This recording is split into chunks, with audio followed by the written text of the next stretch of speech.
ہمارے ہاں اکثر ایک بات بہت زیادہ دہرائی جاتی ہے اور وہ یہ ہے کہ کسی کو تنقیدی نگاہ سے مت دیکھا کرو. اس نے دوپٹہ نہیں لیا تو کیا ہوا؟ ہو سکتا ہے وہ تم سے بہتر ہو.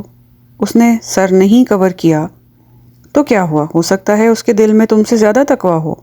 اس کے لباس کو مت دیکھو، اس کی تنقید مت کرو، اس کی طرف کراہت سے مت دیکھو.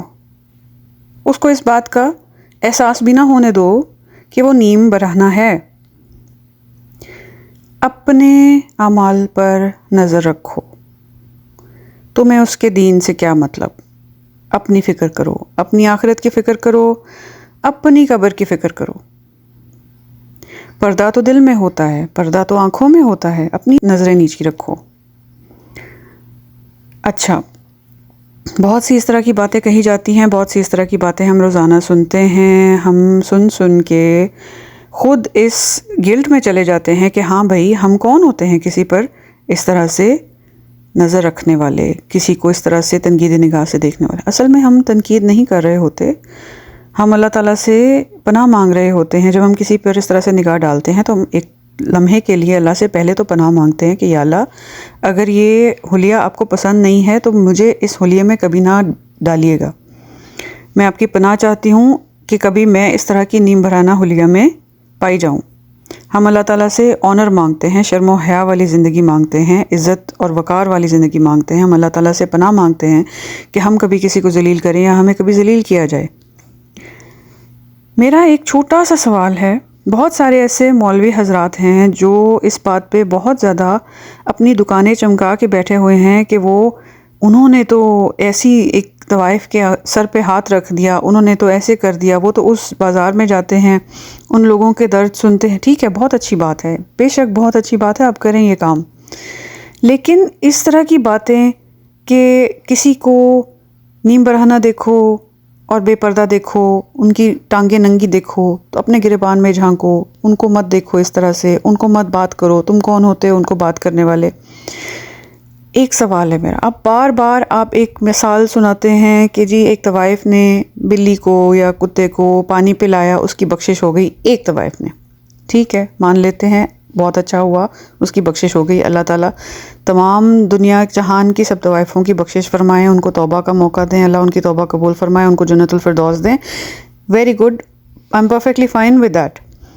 لیکن اس بات کو بار بار مشہور کرنے سے کیا ہوتا ہے کہ انسان کے اندر ایک جو جذبہ ہوتا ہے نیکی کرنے کا، وہ بھی ختم ہو جاتا ہے. ایک جو چنگاری ہوتی ہے جو اس کو اس طرف لے کے جاتی ہے کہ وہ اپنے رب کی فرما برداری کرے، وہ بھی ختم ہو جاتی ہے. وہ کہتا ہے ٹھیک ہے، پھر کیا فائدہ؟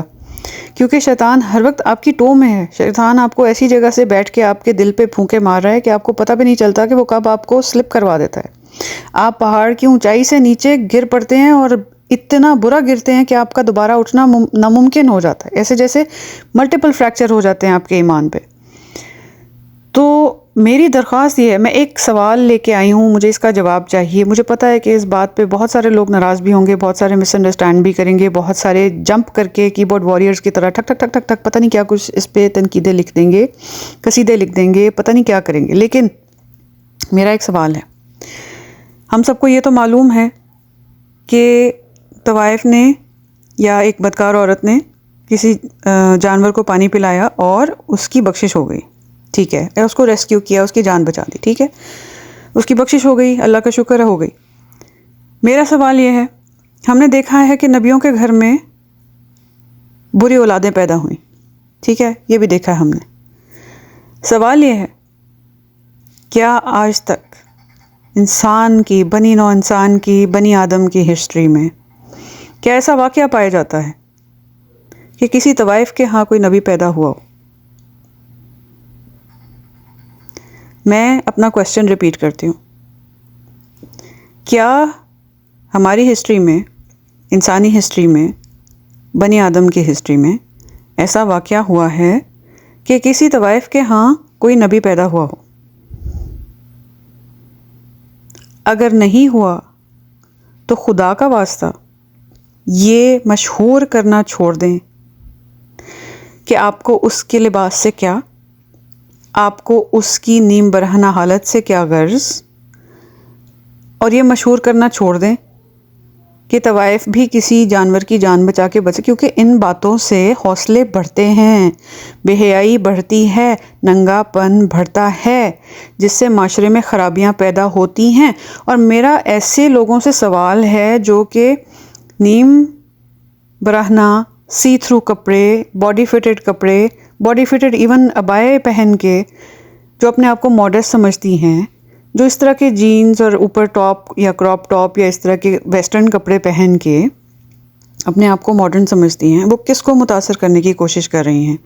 اگر وہ سمجھتی ہیں کہ اس طرح کی حرکتیں کر کے وہ اپنے بوائے فرینڈ کو زیادہ متاثر کر دیں گی، امپریس کر دیں گی، اور ان کا بوائے فرینڈ کسی اور کی طرف دھیان نہیں دے گا، تو اگر ننگے پن سے شادیاں بچنی ہوتی تو سب سے زیادہ ویسٹرن معاشرے میں شادیاں بچتی، جبکہ ویسٹرن معاشرے میں سب سے زیادہ طلاقیں ہوتی ہیں اور سب سے زیادہ چیٹنگ ہوتی ہے اور سب سے زیادہ خرابیاں پیدا ہوتی ہیں۔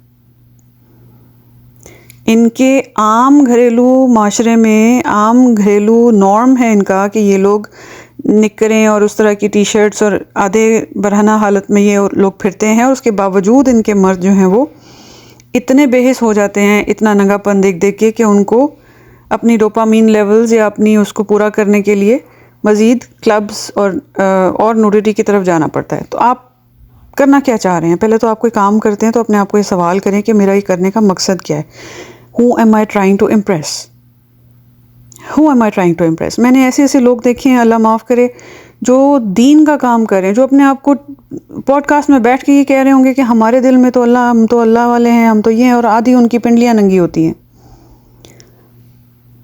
یہ آپ صرف لپ سروس دے رہے ہیں دین کو، آپ صرف زبانی کہہ رہے ہیں کہ آپ اللہ والے ہیں، آپ کے دل میں اللہ کی محبت ہے، کیونکہ جس کے دل میں اللہ کی محبت ہوتی ہے نا، سب سے پہلے اس کے حلیے سے پتہ لگتا ہے۔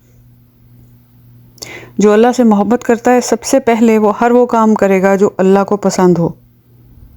اس کو نیند نہیں آئے گی جب تک وہ اس حلیے میں نہ آ جائے جو اللہ کو پسند ہو،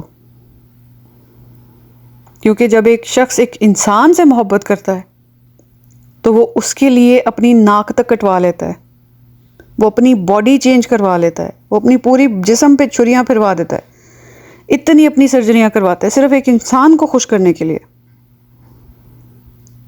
تو جب آپ اپنے باڈی کو کاٹ کاٹ کے ایسا بنانے کی کوشش کرتے ہیں کہ آپ ایک انسان کو پسند آ جائیں، تو کیا آپ اپنا درزی سے اپنا کپڑا نہیں ایسا کٹوا سکتے کہ آپ اللہ کو پسند آ جائیں؟